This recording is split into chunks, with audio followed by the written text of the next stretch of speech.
Oh, guys. I decided. I don't know why I decided this, but I decided that I was going to go live. Wanted to keep the conversation going. A lot of people very clearly upset with this team, and I get it. I get why people are upset and all of that stuff, but I want to. I wanted to, you know,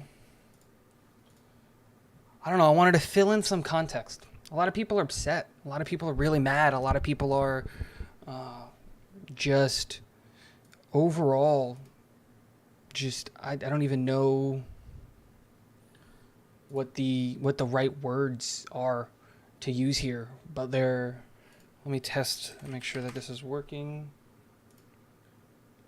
Yeah, there it is. People are just upset with this game, and I just wanted to fill in the context of the game. I wanted to fill in what's going on with the losses, what's going on with the stats. Are we really this bad? And it's just, like I said, I just want to fill in some context. That's really it. People are really, really upset with this New York Jets team. People are really, really upset with, I guess, the stats of this team or whatever it is that you want to call it. But going into week 4 against a very clearly weak Pittsburgh Steelers team, it's not all doom and gloom. We have some problems that we originally didn't expect. I think the biggest one is probably the offensive line. We didn't expect them to be this bad, especially on the left side, and players like Laken Tomlinson and things like and those guys need to step up their game. They definitely do.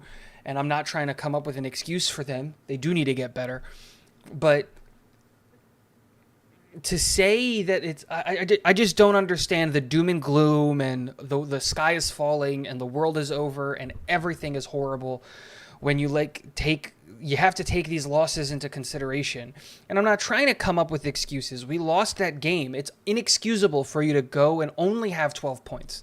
It's inexcusable. And none of those points being touchdowns in a game where you were passing the ball relatively effectively.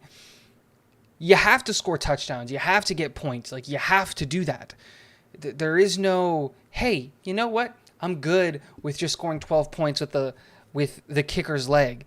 It was great for it was great for, what's the word I'm looking for Greg and his confidence to be able to kick that many times and to do that. But to sit here and say that it's good that we only scored 12 points all off the legs of the kicker, it's not good to also come up here and try to convince you that us letting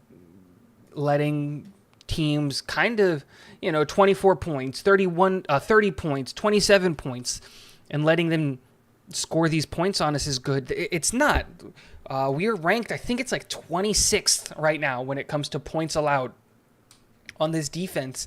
And I think that that's directly related to when you look at the statistic of third down conversions. We're allowing 6.7 third down conversions per game. That's ranked 31st in the league. And it just doesn't match up. Like, us being this bad on third down and giving up these many points doesn't match up with the rest of how this defense is performing in almost every measurable statistic. Defensive statistic, plays per game, yards per game, time per game, like whatever statistic that you want to talk about. Almost every single measurable statistic on defense, we're middle of the league. We're somewhere between 15 and 18. There are some statistics on defense where we're in the top 10. Fourth down conversions, we're tied for first. But giving up these third down plays at the rate that we're giving them up and letting teams stay on the field and our defense, it's just not good. We have to figure that out. And the thing that concerns me about this defense is the defensive coaching staff. Specifically, it comes down to 2.5 people. The half person, I'm going to say, is Robert Saleh. Robert Saleh is a defensive-minded head coach. He should be taking over this defense. He should be, calling the plays and drawing up the scheme and doing those things more often. I think you can trust Mike LaFleur on the offensive side of the ball. He's being creative and dynamic and all of those things on the offensive play calling. If we just had an offensive line who could protect long enough for our quarterback to do a 9-step drop, we're not asking for a world here. We're asking for a 9-step drop. Let him take 9 steps backwards so that he can throw the ball. Joe Flacco can't even do that. But that being said, defensively is the fact that we're getting we're getting the ball to the warning track, I think is the best way to describe it when you're looking at it like in a baseball analogy. This defense is when we're making contact with the ball, we're getting it to the warning track. But we're getting out every single time because we're missing something. Whether it's the right launch angle, whether it's an extra bit of power, something to get it over the wall. We're getting the ball to the warning track, but we're not getting it over the wall. And that's what this defense is doing. We're stopping teams. We're effectively stopping the run. We're effective in the passing game. We're effective on 4th downs and in yards per play, and we're not doing those things. And I think it comes down to 2 things with this defense. And that is the linebacker room and the safety room. And that's it. Their inability to protect the middle of the field. Teams know that Sauce Gardner and DJ Reed are legit. You do not throw to the outside. So what are they doing? They're lining up their best receivers as big slots and taking advantage of the fact that our linebackers are playing like absolute dog crap. Taking advantage of the fact that our safeties aren't wrapping up. So why not throw a tight end at Jordan Whitehead? Because he's just going to bounce off of him anyway because he's not going to wrap up. The fact that LaMarcus Joyner is on this team is absolutely atrocious. There's no way in hell, ever in a million years that LaMarcus Joyner should be starting on an NFL team. He just shouldn't. I don't care what team you are. LaMarcus Joyner hasn't played safety in 2 years. Why is he playing starting safety for us? It just doesn't make sense. Daniel Faust, I hope we can come back, learn, and reach our potential, better play and better coaching. Absolutely. It all comes down to better play and better coaching. It comes down to being held accountable for what's going on. Because that's what we need. We need accountability. And we just don't have it right now. And I do want to clear the air on one thing, right? A lot of people keep bringing up that there's only one player being held accountable on this team, and that's Denzel Mims, right? And they keep blaming Mike LaFleur, and they keep blaming Robert Saleh. And I think that blame for Mims not starting is misplaced. Because I don't think Mims is dressing for this team, not because of Robert Saleh and not because of Mike LaFleur. Because I don't know a single Jets fan, outside of maybe Jets Forever, when you're looking at our 6 wide receivers that we have on this team, that is going to start Denzel Mims over like Garrett Wilson, Elijah Moore, Corey Davis, or Braxton Berrios. The real problem that Denzel Mims isn't here is Brant Boyer's it seems like it's Brant Boyer's inability to coach up athletic talent to perform on his special teams. It's like he has to take guys who are already special teams guys to have an effective special teams. And it's just like, dude, your job is to coach these guys up to be effective on your special teams, not the other way around. You shouldn't have to go spend big money on a cornerback 5 in Justin Hardy for him to be on your special teams. Shouldn't have to. You should be able to coach guys up to be solid contributors to the defense and the offense while also being solid contributors to your special team. You're not going to convince me that Jeff Smith does a single thing better, athletically, anything. You're not going to convince me that Jeff Smith does a single thing better than Denzel Mims. You're not, because it's not true. Denzel Mims is more athletic, he's stronger, he's faster, he's more aggressive. All of those things. You can use that on special teams. Brant Boyer's inability to coach Denzel Mims to replace Jeff Smith is a travesty. And why is no one talking about that? Because wide receiver 5 is not up to Mike LaFleur. It's not up to Robert Saleh. It can be. Robert Saleh could change that rule really, really quickly. But then you're alienating your special teams coach. It's up to Brant Boyer, and Brant Boyer is failing this team by selecting Jeff Smith over Denzel Mims every single week. The same conversation can be had about Justin Hardy. You're telling me that Justin Hardy provides you anything athletic-wise, speed-wise, heart-wise, anything more than Javelin Guidry or even Jason Pinnock did. Both of those guys aren't on this team right now because Justin Hardy, the guy who gave up 75 yards in penalties last year, that guy is more important than those two guys. If you remove the onside kick recovery that he had like a week ago, what has Justin Hardy done to earn to be CB5 on this team? What has he done on special teams that has earned his right to be here? If you ask me, Brant Boyer is making absolutely atrocious decisions on cornerback 5 and wide receiver 5, and it's coming to bite us in the butt because depth is king. Depth is king. And right now, in two very important positions, we don't have the depth we need because you can't trust Jeff Smith to go out there on an offensive snap at all, and you can't trust Justin Hardy on defense at all. He's not even listed as a defensive player if you look at the depth chart. He's listed as a special teams player, and that's absolutely atrocious. We should only ever have 3 special teams players. 3. The kicker, the punter, the long snapper. You should not have a 4th guy designated as a special teams player because he's a good gunner. That's absolutely atrocious. Shouldn't exist. Shouldn't happen.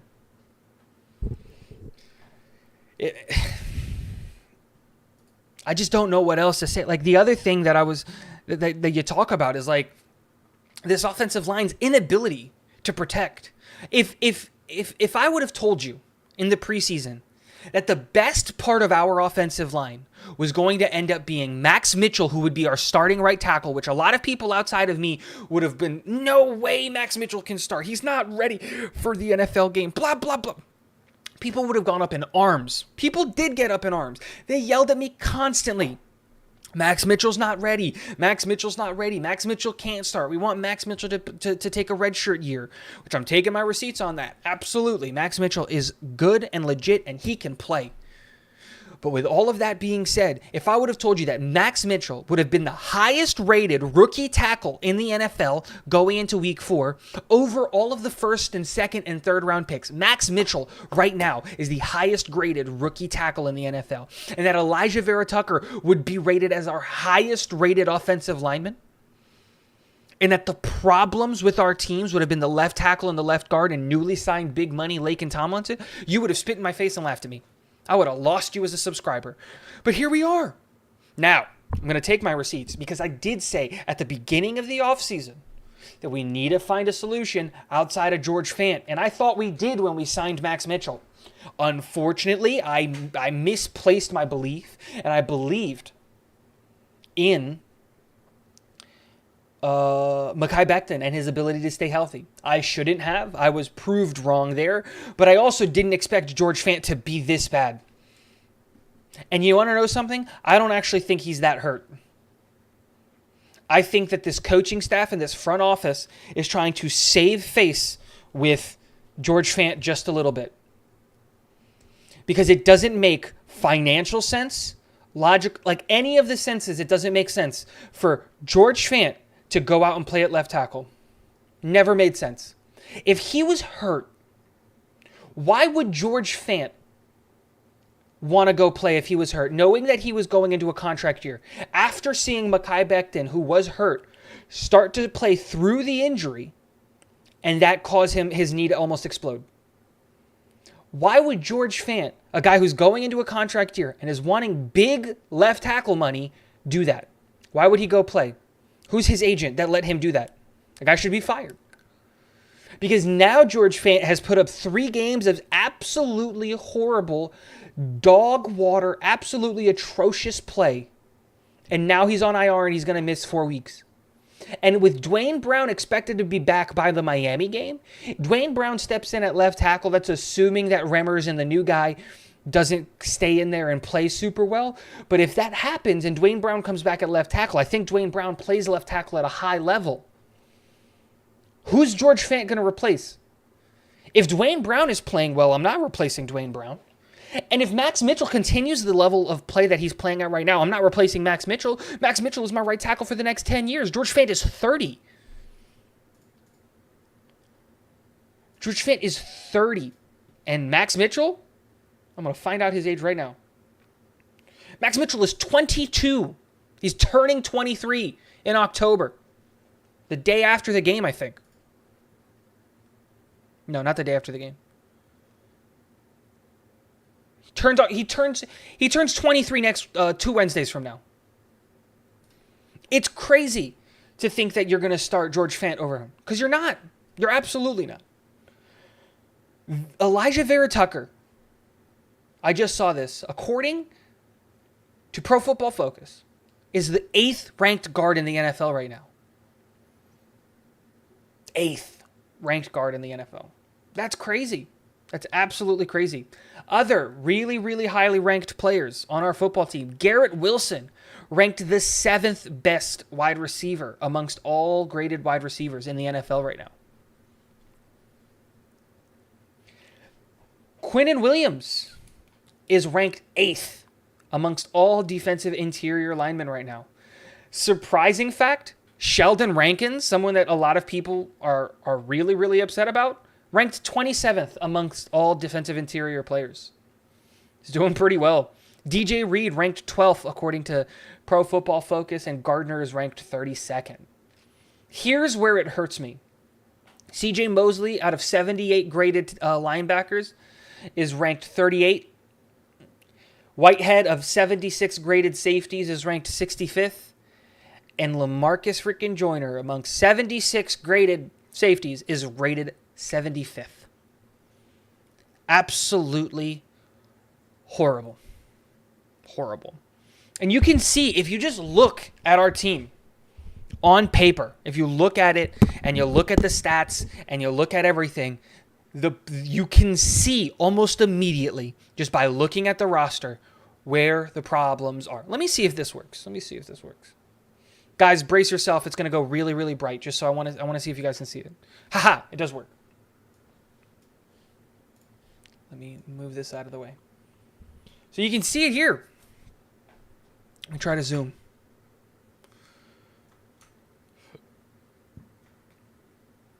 If you look at our defense, let me hide the webcam and overlay.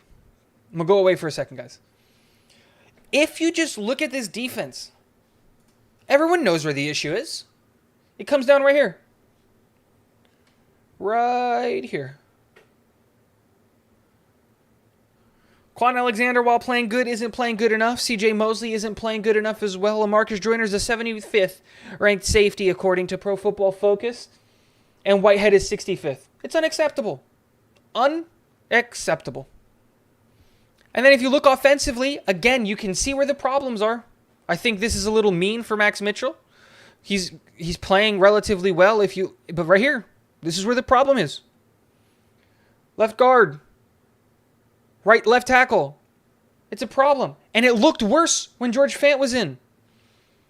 It's absolute horrendous scenes from this team. We have to do better. Say hello to Caden Smith. What's up, dude? Welcome. We're just ranting. But also, I wanted to fill in some context. Like I said, that's my biggest thing. I want to fill in context of what's going on. Because, like I said, there's things that are very clearly wrong with this team. But for everyone to be this doom and gloom, it upsets me, because we're 3 games in. I'm not saying that this team is above questioning. We can question this team. We can question the decisions that they're making. I'm not saying that we can't. But it's just the way that we go about it. Guys, give me 1 second. I'm going to get glasses cleaner so that I can see. I'm not trying to say that this team is above criticism, because they're not. I will be the first person to criticize this team, but I don't like it when it's unfounded criticism, when it's criticism just for the sake of criticism, and when you don't take the context of what's going on into consideration. That's what upsets me. Like, for example, if you wanted to criticize the safety position, I'm on board.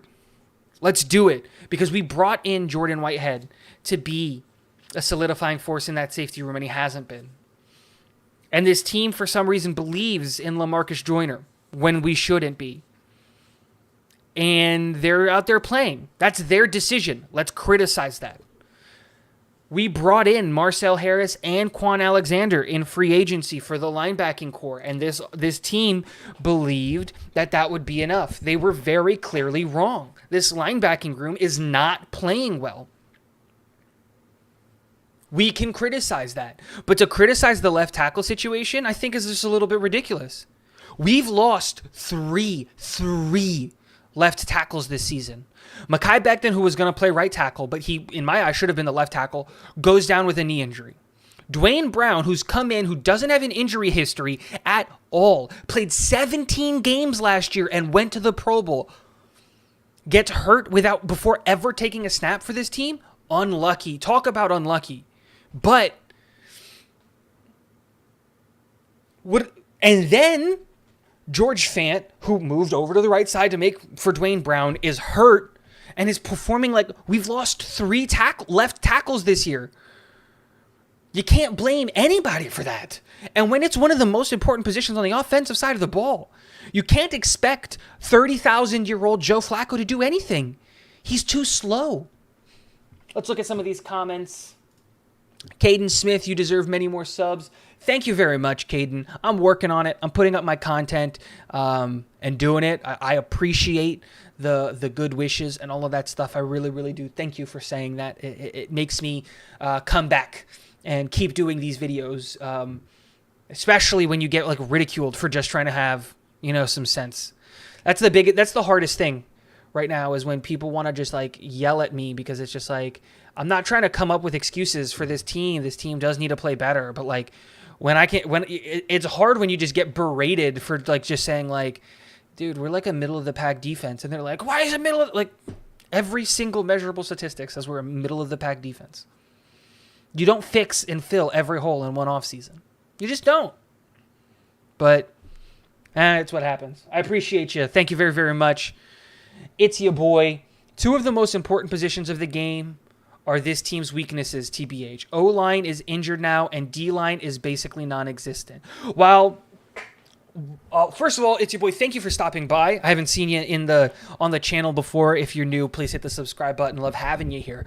While I agree with the first part of that statement, that the O-line is incredibly injured, and we can't really blame anybody for that. Maybe you blame the turf, whatever it is.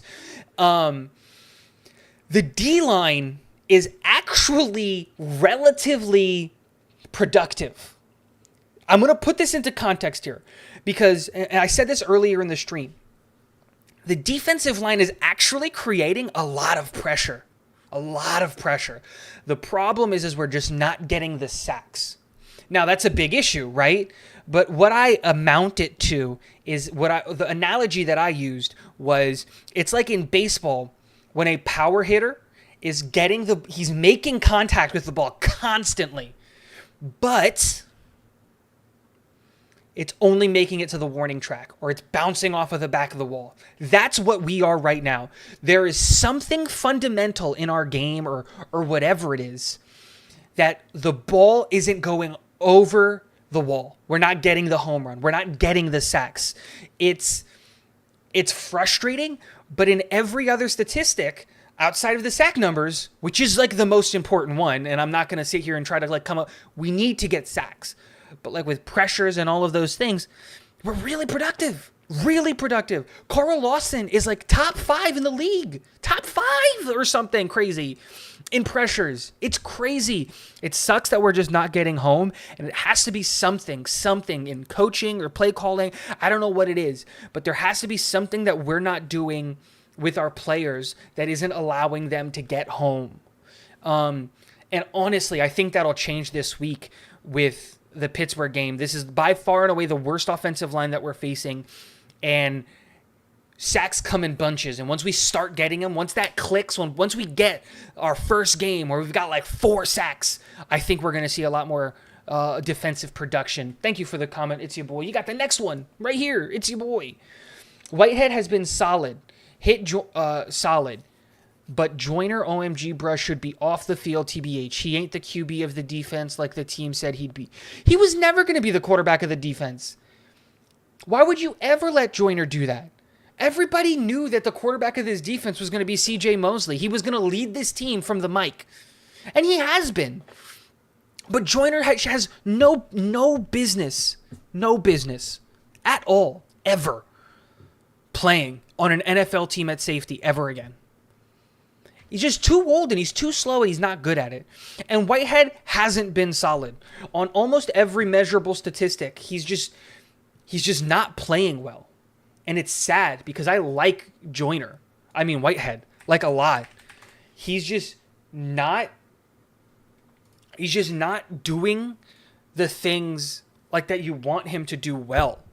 He's not helping in the run defense effectively. He's not helping in tackling because he's being a net negative for the in the tackling game. We've seen 2 games now where he gives up a touchdown because of his inability to tackle. He's not really being effective in like the pass rush, but he's a safety. I don't expect him to. He's not doing well in coverage.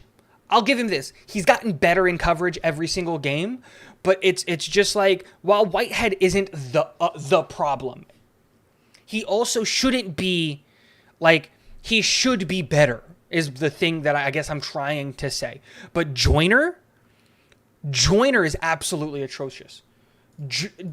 Joyner has no business. Joyner isn't doing a single thing well. Joyner is actively being a detriment to this team. Actively being a detriment. He had a 29 defensive rating on PFF week 1 against Baltimore. Are you kidding me?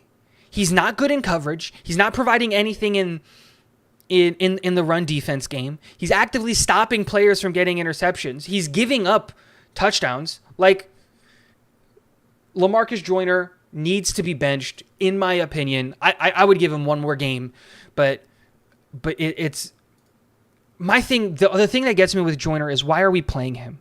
We have Tony Adams, an undrafted free agent. We've got Ashton Davis, like I really believe in. I would rather at the end of this year have bad safety play from Ashton Davis or Tony Adams and know that we need to draft a safety higher up versus playing LaMarcus Joyner all year and then saying, we don't know what we have in Tony Adams and Ashton Davis, so we're going to run it back with them. No, we can find the answer out this year. So there's that. Let's keep moving on with your comments. Caden Smith, who do you want starting at left tackle this week? I don't want McDermott in the state of New Jersey. I want Remmers over Obegwihi. I don't know how to pronounce him. Both aren't great, but Obegi really sucks. I think I haven't looked at the latter of the two, Obegi, I think is how you pronounce it. I haven't looked at any of his tape, so I can't really speak intelligently about him. But Remmers is a better option for the left tackle position right now. Unfortunately, I don't think he's going to be ready. And while I'm not the biggest fan of this, I'm actually really, really against it. I honestly think that the best option for the New York Jets at left tackle against the Pittsburgh Steelers would be either to play one of the backup guards, whether it's Nate Herbig, Obwahi. Oh, thank you very much. Would either be playing like just you play Nate Herbig out there or Dan Feeney or something along those lines out there, or, and like I said, I'm really not a fan of this because I really don't want to move him around because I just don't think he would be successful at it. And I don't know. And that would be moving Elijah Vera Tucker over to the left side to play there. Obwahi. Got it. That makes sense. And I'm not the biggest fan of that just because I don't think that Elijah Vera Tucker is built to be an NFL tackle. But at this point, he's our high. And my thing is like I just don't want to mess with the right side of the offensive line. That's my biggest thing. Max Mitchell, Elijah Vera Tucker, and Connor McGovern, are actually being solid. And we can run the ball that way, and we can effectively move that way towards the field. I would much rather see us dedicate a running back and a tight end to the left side of the offensive line all game. Unfortunately, I think Connor McDermott is going to be playing for us in this game against the Steelers. The good thing is that the Steelers don't have an effective pass rush without TJ Watt. And that's just the truth out there. If our middle three and Laken Tomlinson takes a step forward, which I think he's getting better every game. But if we can really, the right four of our offensive line be solid, left guard all the way to right tackle, if they can be solid, we can take care of Ogunjobi, who hasn't been performing extraordinarily well. We can take advantage of Cam Hayward. And then if we can just help the left tackle with Highsmith, who is a pretty good pass rusher, but not a world beater. If we double team over there and we really just try to focus and help our left tackle as much as possible and do one-on-ones everywhere else, I think that we can really win the one-on-one. I really believe in Elijah Vera-Tucker being able to hold up Cam Hayward and doing that stuff. So we should really be able to do that effectively on that side. So while I agree and I would want Remmers to start, I just don't think it happens because I think it's too quick of a turnaround, in my opinion. Next, it's your boy. Thanks for that info. I didn't know about those stats for the D-line. I've been watching other Jets channel, and they have been hammering on the issue with the D-line and the sacks numbers. And that's why I'm making, and going live and having this content. Because people like the big number, right? For example, when it comes to measuring corners, I even fall victim to this sometimes, where it's just interceptions are the only thing that matters, right?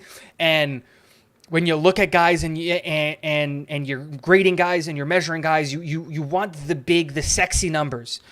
And a great example of that is people looking at Zach Wilson last year, and they saw 9 touchdowns and 11 interceptions. Well, if we remove the New England game, and you're not allowed to remove games, you play the games and you put on tape what you put on tape. I'm pretty sure he has 8 interceptions because I'm pretty sure he threw 4 or 5 in that one game.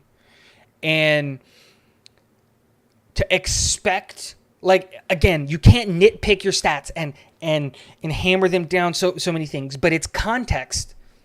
If you take the last 10 games from when Zach came back healthy, he was tied for first with Aaron Rodgers for the fewest interceptions thrown. Tied at 2. If it wasn't for a rookie mistake, we would have beat the Tampa Bay Buccaneers last year. It's one of those things that you got to take context of what's going on into consideration. People like to hold on to one play. People like to hold on to the big, sexy numbers. And football is a game of inches. Football is a game of the entire context of what's going on. We have to look at the big picture and all of the things that are going on. So, it kind of goes on to your thing moving forward. How do you feel about the corner situation? From what I've heard, people think they are a good long-term possibly. And that's absolutely true. So, if we look at the context of the defense, there are 3 players that are being a problem on our defense right now, that are causing a lot of the major issues on our defense right now. 4 players that are causing a lot of major issues on our defense right now. And that comes down to LaMarcus Joyner, Jordan Whitehead, CJ Mosley, and Quan Alexander. It's our 2 safeties and our 2 linebackers. Because everybody else is playing relatively well. But when the middle of the field is wide open constantly, especially on third downs, the expectation that we're going to stop third down conversions is just unrealistic. We're not going to. The middle of the field is wide open right now. And so while I agree with this comment, DJ Reed is young enough that he can be here for a long, long time. He is 25 years old. Sauce Gardner at 22 can be here for the next 15 years and be a solid, even potential superstar at the cornerback position. They can only cover the outsides. When the middle of the field is open constantly, doesn't matter what they're doing on the outsides. Doesn't matter that DJ Reed, according to PFF, is the 12th highest ranked corner. Doesn't matter that Sauce Gardner is the 32nd highest ranked corner. Doesn't matter. Because LaMarcus Joyner is 75th amongst 76 ranked safeties, and Whitehead is 65th amongst 76 ranked safeties. What do you do when the middle of your field is wide open? So, again, context. I love the corners, and I think that they're doing great, and they can be good for a long time.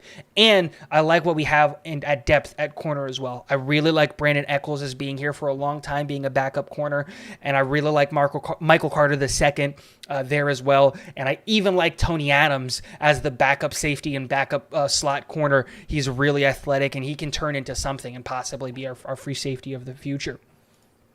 Caden Smith, I would rather have Will Parks over Joyner and Davis. I wouldn't. There's a reason Will Parks has been a journeyman, and he's been with a lot of different teams and a lot of different places. It comes back to being another one of those. While it's nice that Will Parks is on this team at 28, 29 years old, it just doesn't make sense long term. If we're like 6 games into Ashton Davis being horrible and like 6 games into Tony Adams being horrible, then I'd be more on board with starting Will Parks over any of those guys. But I would not switch from. This year is about grading the question mark players on this team. So that to me is the most important thing. This is why I don't understand like Marcel Harris coming over Jamin Sherwood. Like, it doesn't make sense. We need to see what we have in Jamin Sherwood. So there's some of these little things that this team is doing, which doesn't make sense because ultimately, like I said, we have to grade our young guys so that we know what we got to do going into this draft. What's up, Gino? Thank you for stopping by. It was great talking to you the other day on Nick Shine's channel. It's your boy. Was there anyone that you think the Jets should have gone after in free agency? I remember Tyrann Mathieu being an option and also Demario Davis from New Orleans. Also, Corey Davis is a waste of a contract. So I'm going to break that down into to the 3 parts, right? I never, ever wanted us to go sign a free safety. I never thought that we would have kept LaMarcus Joyner, and I felt totally confident going into this year with the rotation at free safety being Jason Pinnock, Ashton Davis, and Will Parks. I felt totally confident that being the rotation going in. And then as camp went on, Tony Adams really started to show up as a possible guy to be on the roster. And I thought, you know what, we probably cut Tony Adams and he goes on the practice squad. But when someone gets hurt, he probably gets the call up. But I just never thought that Joyner was going to be on this team. So when it comes to Demario Davis and Tyrann Mathieu, I disagree. I never wanted those guys because those guys were asking for big money. And I didn't want to spend that kind of money on safety. Honestly, safety doesn't impact your team in a net positive way as much as your defensive line, your offensive line, and things like that. So for me, I would have much rather gone with effective guys. Jordan Whitehead was a great example of that. He's a cost-effective contract for an effective safety player. He hasn't shown us that yet, but I think that he'll turn that around. Whereas in Tyrann Mathieu wanted big money, and he wanted to go to New Orleans. Same thing with like Marcus Williams or Marcus May or any of those guys. They wanted big money, and I didn't feel comfortable giving that big of a contract to safety.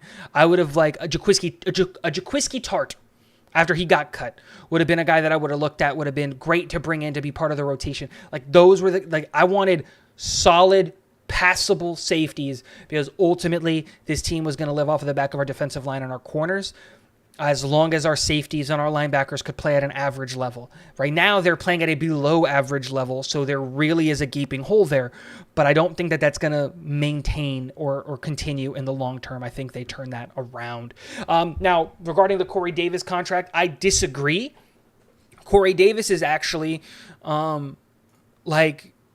being relatively effective for this team, you know, when it comes to what he's being asked to do.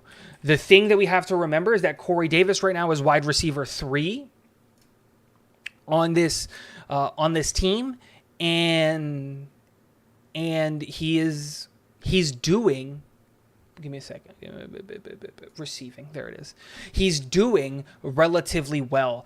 77 yards, 83 yards. And then the Cincinnati game was abysmal where he had 27 yards. But in those first 2 games, he He got 83 yards in 2 catches. Obviously, you have to take into consideration the 55-yard bomb, which was most of his thing. But he's not being targeted heavily. And he's not being used heavily in this offense because of the emergence of a player like Garrett Wilson. Garrett Wilson is so good that he's elevated himself from wide receiver 4 to wide receiver 1 instantly. Elijah Moore has so much potential that he's still wide receiver 2, and Corey Davis is now wide receiver 3. And for a wide receiver 3 and the contract that he has, pretty team friendly. I'm not going to be mad at that contract. And when you look at the production that he's having, is pretty good. He was only targeted 4 times in the Cincinnati game, and for us to get 27 yards on 2 catches is pretty good. He's averaging. If you take away the Cleveland game because of the 55-yard, it's skewing the numbers. He's averaging like 13 yards per catch, which is absolutely great with the relatively low number of targets that he's getting overall. So Corey Davis is doing his job as a wide receiver 3 on this football team. The problem is that we're trying to force feed Elijah Moore, and that's just not working, and I think that's more because of Joe Flacco than anything else. We really just need to make sure we need to stop trying to play favorites in the wide receiver room or like in the passing game, and you just throw the ball to whoever's open. That's just how it should be. If Elijah Moore isn't getting open and Garrett Wilson is, you throw the ball at Garrett Wilson. But if Elijah Moore is getting open, throw the ball at Elijah Moore. He's dynamic. But there's also other ways to get Elijah Moore involved, and that's what I would like to see more of. Jet sweeps, screen passes, quick cuts in the middle. There are different ways to get him effective and being a productive member of this team. And I just think we need to stop trying to take the deep shot, which is, I think, something that we're doing a lot of. But yeah. Zach Wilson's stat line prediction for Sunday, I say 211 yards, 60% completion, 1 touchdown, and 1 interception.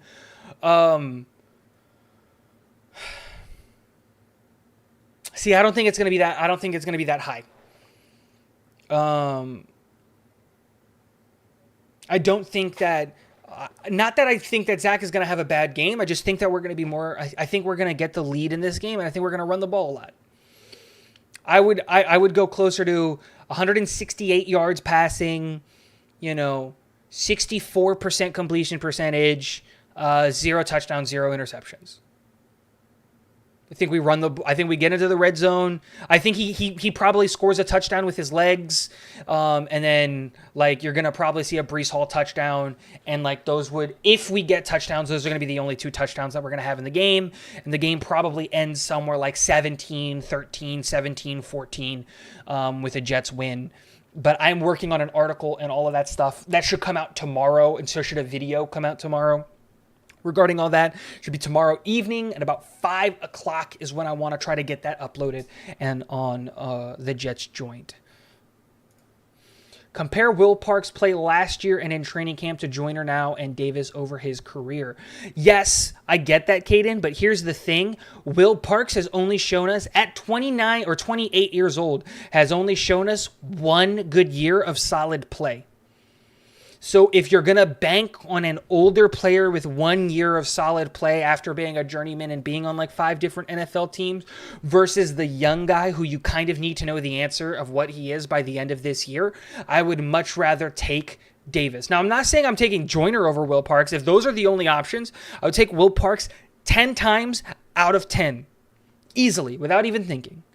But I believe in Davis and I believe in Tony Adams, and I want to see what they are. So in my opinion, that's who I would play, just so that we can see what they're going to be. Because at the end of this year, we need to know what we're going to be drafting. I heard a great quote, and I don't remember who it's from. Maybe someone in the chat can remind me if they remember who said this. But somebody on one of the Jets YouTube channels said that going into this draft, we know for certain that the New York Jets are going to draft a quarterback. They need to. The question becomes, do they draft a quarterback in the first round or do they draft a quarterback in the 4th round? Do you draft Zach Wilson's replacement or Zach Wilson's backup? And we need to know that answer by the end of this year, right? While I don't necessarily agree that we would take a quarterback in the 1st round, I think that's a bit of hyperbole. We would probably give Zach the 3rd year, and then in his 4th year, you take a new quarterback if that's the case. But I have that same sentiment with a lot of other positions on this football team. We need to know what George Fant is at left tackle so that we can know whether or not we're drafting a left tackle in the first round or again in the fourth round. Because it's important. You got to know that. At this point, we're probably taking a tackle in the first round. Right? Because George Fant is absolutely dog water. You need to know that. Or another example is linebacker. We need to know what we have in Jamien Sherwood, Hamza Nasruddin, and Quincy Williams. Because we need to know whether or not we're drafting a linebacker in the first round or in the third or the fourth round. We need to know what LaMarcus Joyner, we know what LaMarcus Joyner is. Let me not even say that. We need to know what Tony Adams is, what Ashton Davis are. Because we need to know if we're taking a safety in the second round or the fifth or sixth round. And that's my kind of thought process with a lot of these players. Like I said, I think we're good at wide receiver. If I'm me, if it's my decision, I'm taking the option on Corey Davis's contract because he's on a really, really cost-controlled contract. We're good at wide receiver if we keep Corey Davis. But I would even understand if you cut Corey Davis to bring up Denzel Mims. I would get that. Like, totally, I would understand that. But then the running back room, I think we're absolutely fine in the running back room. I think Bam Knight takes a step next year. I don't want Bam Knight to be on this roster this year. I think he needs to be a redshirt year. He needs a lot. He has to work on a lot of his game. But next year, that'll be a solid running back 3. And we have a really solid 1, 2, 3 in the running back room, even though Bam Knight should never see the field because of Michael Carter and Breece Hall's potential and how good they are. Offensive line, if we can fix that left tackle, I think we're solid, man. And I would love to draft a center next year. Like high, I would love to draft a center. And then that's really it. So that's that. Still can't believe the Saints gave up on CJ Gardner for so cheap, which was a 5th and 6th pick. Yeah, man. There's a lot of teams where it's like it might not be them giving up on him, but it might just be like it. You have to remember their cap situation was not good. Taysom Hill signed to a big contract. There's a lot of like look at Bradbury. Bradbury's being solid for the Eagles. Solid. But the Giants had to cut him. They couldn't afford to pay him that much money. Couldn't afford to pay him. And it's sad because it's just like he's a good player. To drop a player like sucks. I want free safety and tackle. Then in 2024, trade the whole freaking draft for Brock Bowers. Don't know who Brock Bowers is. The tight end. Georgia Bulldog. I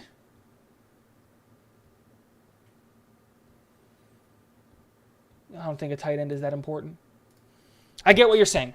Next year, here's my plan. Here's my way too early off-season plan.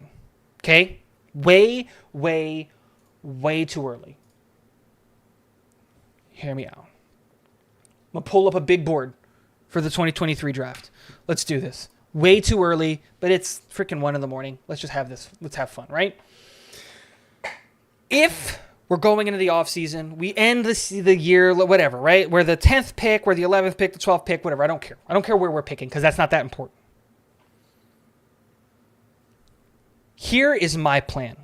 I think the offensive tackle Orlando Brown Jr. makes it to the free agent market. Absolutely think he does. And if it's me, I would throw the absolute bag, all of the monies, at Orlando Brown Jr. to come be our left tackle of the future. Then your offensive line is done. And I mean done. Because now your starting left tackle is Orlando Brown Jr. The rest of the middle of the interior of the offensive line stays the same. Maybe. We'll see. And then your right tackle is Max Mitchell. Do you know who's backing those guys up? At left tackle, the backup would be Dwayne Brown at 39 years old at this point. That being said, I'm okay with that. And then on the right tackle, you know who's backing up Max Mitchell? Mekhi Becton. I'm cool with that going into the year. So cool with that. Those are your 4 tackles? Sign me up. Boom. So you do that. So that's fix the offensive tackle situation in free agency. You probably, in my opinion, re-sign Quan Alexander to be a linebacker for this team. You probably give him like a 2-year deal, 1 year guaranteed, 1 year that you can get out from under just in case. I would do that. But I would look at drafting a linebacker. Now, here is where it gets a little bit saucy. I would draft a linebacker in the first round. I'm looking at Trenton Simpson, Noah Sewell, Jack Campbell, Henry Tuo, all as guys as possibly being drafted by the New York Jets in the first round. I would draft a linebacker in the first or the second round. That's my plan there. But depending on where we are, really depending on where we draft and how the board falls, I would look at drafting a defensive interior lineman. Jalen Carter out of Georgia. Brian Brees out of Clemson. Jaquelin Roy out of LSU. Siaki Ika out of Baylor. All guys that I would look at drafting in the first round because we need to help Quinnen Williams right up the middle. Honestly, we do. Then, once you've done that, you address linebacker in the second round. Here's my thing, right? Like, my needs going into this draft are going to be interior of the defensive line, center, linebacker, safety. And I don't know what order you take those guys in. Because I would love, and I truly say this, I would love to take a center high up in this draft. I just don't know if there's one super available.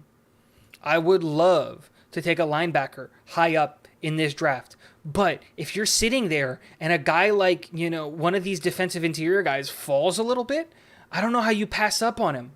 I'm being honest here. I don't know how you pass up. I think this draft is going to have a lot of wide receivers going high because this seems like a really, really good wide receiver draft.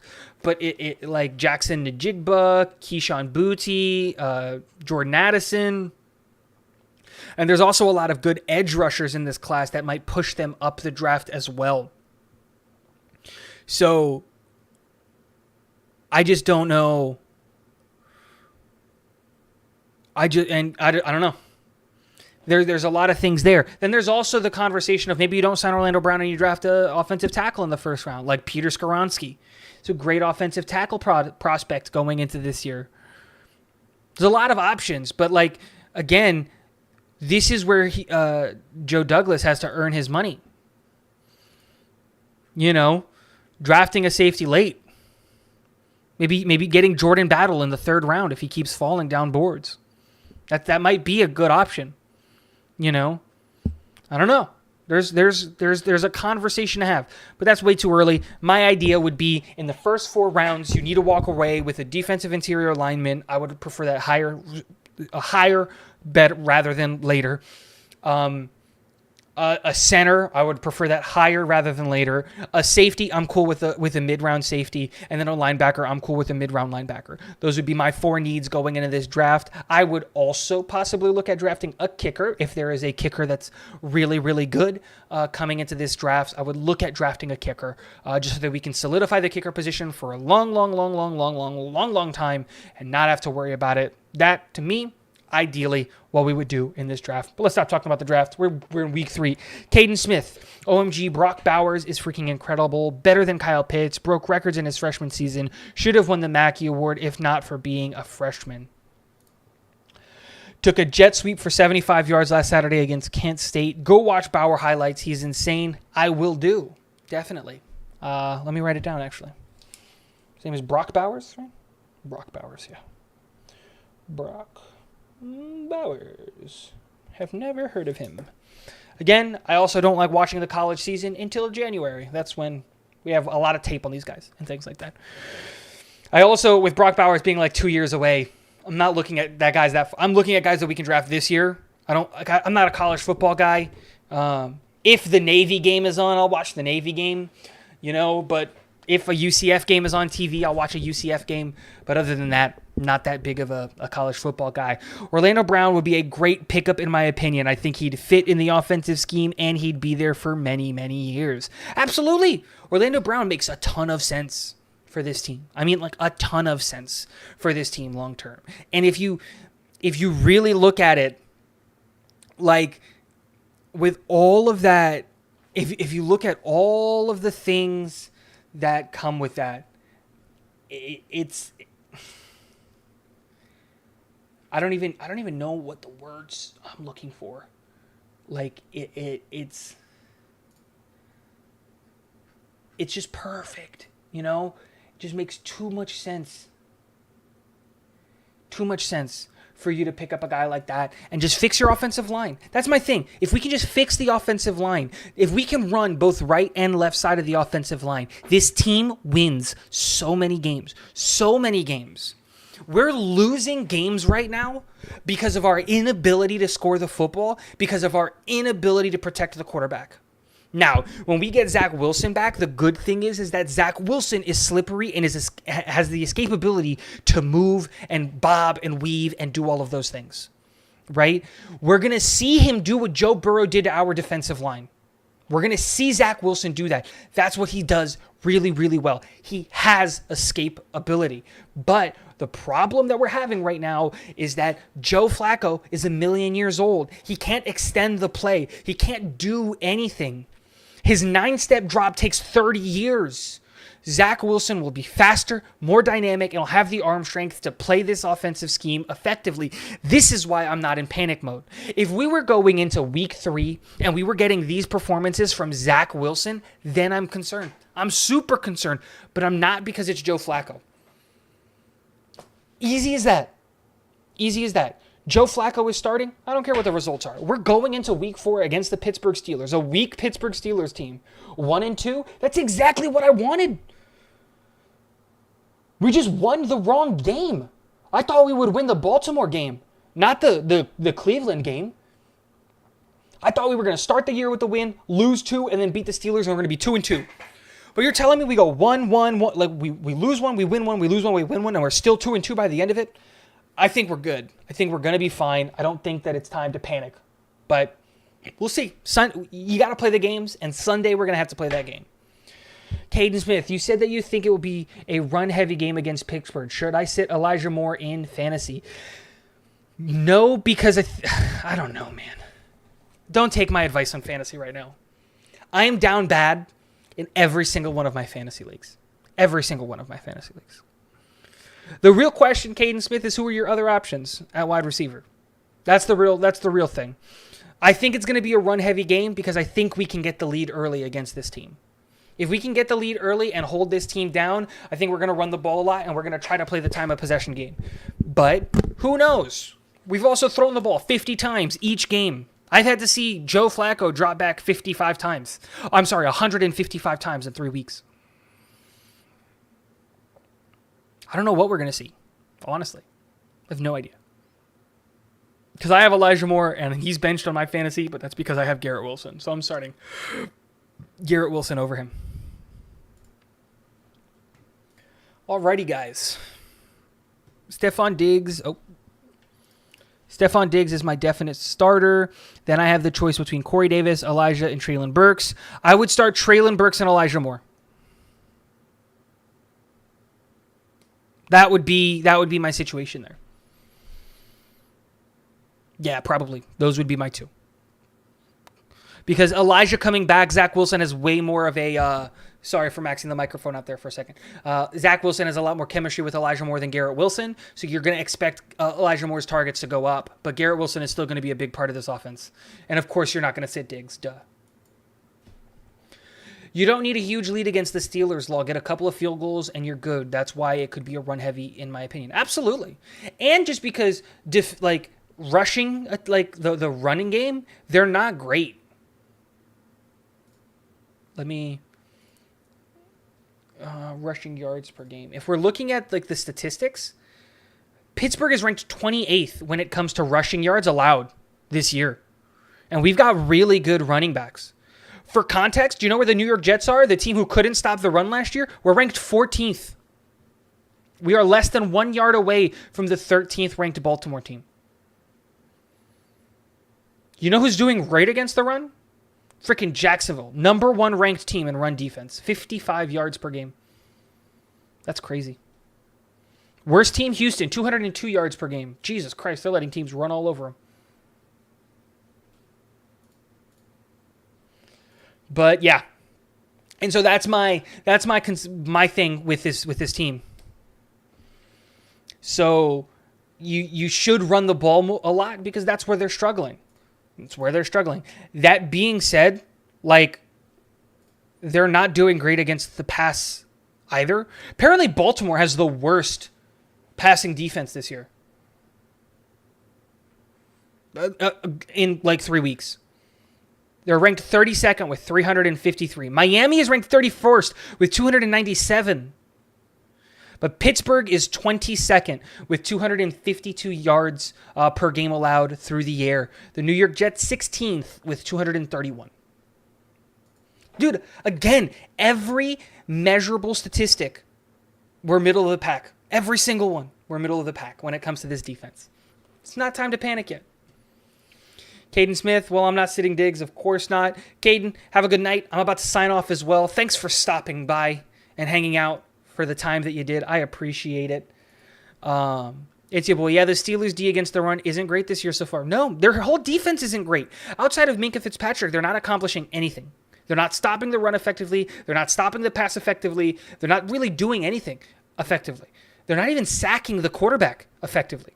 They're just not being effective. Plus, Minkah Fitzpatrick might be out this week. Is that true?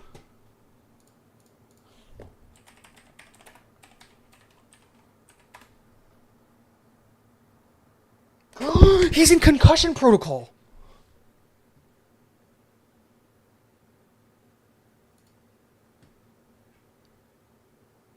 Oh my God.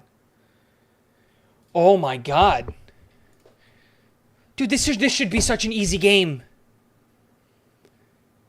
This should be, if he's not playing, take back everything I said. We should throw all over them. If Minkah Fitzpatrick isn't playing, you throw the ball 50 times that game.